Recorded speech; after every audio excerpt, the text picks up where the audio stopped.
जय श्री कृष्णा दोस्तों, इस लेख के माध्यम से आज हम भगवान श्री कृष्ण के बारे में जानेंगे। श्री कृष्ण विष्णु के 8वें अवतार है। उपदेशों के माध्यम से उन्होंने जीवन के अद्भुत रहस्यों को आपसे साझा किया है।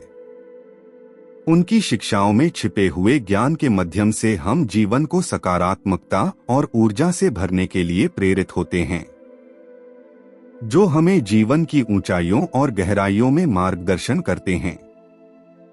ये विचार हमें कठिनाइयों को पार करने और सफलता की ऊंचाइयों तक पहुंचने के लिए संजीवनी बूटी का कार्य करते हैं। यह विचार हमारे समाज के सभी उम्र के लोगों के लिए उपयोगी है। अगर आप हमारे चैनल पर नए हैं तो हमारे चैनल को सब्सक्राइब करें, लाइक करें। भगवान श्री कृष्ण कहते हैं, मैंने ही इस सृष्टि की रचना की है, मैं ही इसका पालन पोषण करता हूँ और मैं ही इस सृष्टि का विनाश अर्थात अंत करता हूँ। जब जब संसार में धर्म की हार होगी और अधर्म की विजय होगी, तब तब मैं इस संसार पर अवतार लूंगा। धर्म कर्म से होता है, कर्म के बिना धर्म की कोई परिभाषा नहीं है। हमारी आस्था की परीक्षा तब होती है जब हम जो चाहे वो हमें न मिले और फिर भी हमारे दिल से प्रभु के लिए शुक्रिया ही निकले। लोग अक्सर सच कहने से बचते हैं या डरते हैं, पर सत्य कभी छुप नहीं सकता और न ही कभी मिट सकता है। कितना भी छुपा लो पर सच तो उजागर हो ही जाएगा।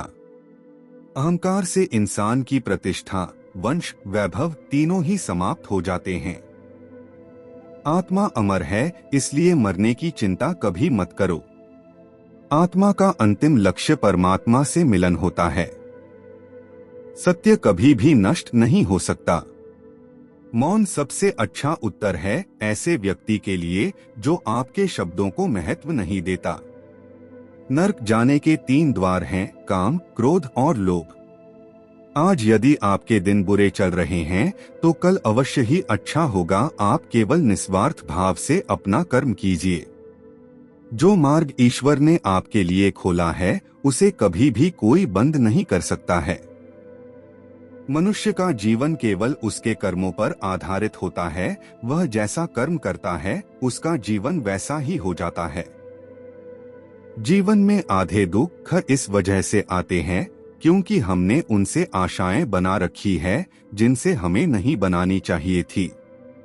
जिस मनुष्य ने अपनी जवानी में बहुत सारे पाप किए हो उसे बुढ़ापे में नींद नहीं आती है।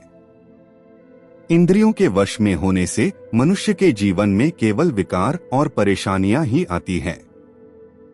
मनुष्य के जीवन में सुख दुख का आना जाना सर्दी और गर्मी के आने जाने के समान है, इसलिए हमें इन्हें सहन करना सीखना होगा।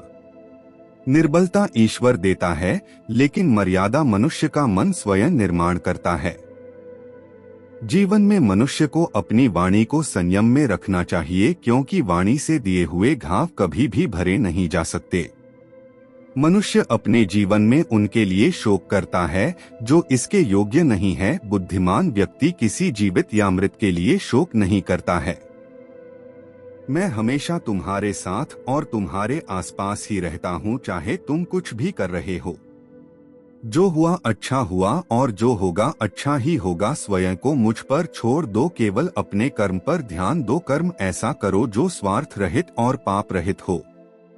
मनुष्य को जीवन में समय चाहे जैसा भी हो अपने परिवार के साथ रहना चाहिए। परिवार पर यदि सुख आता है तो वह बढ़ जाता है और यदि दुख आता है तो वह बट जाता है।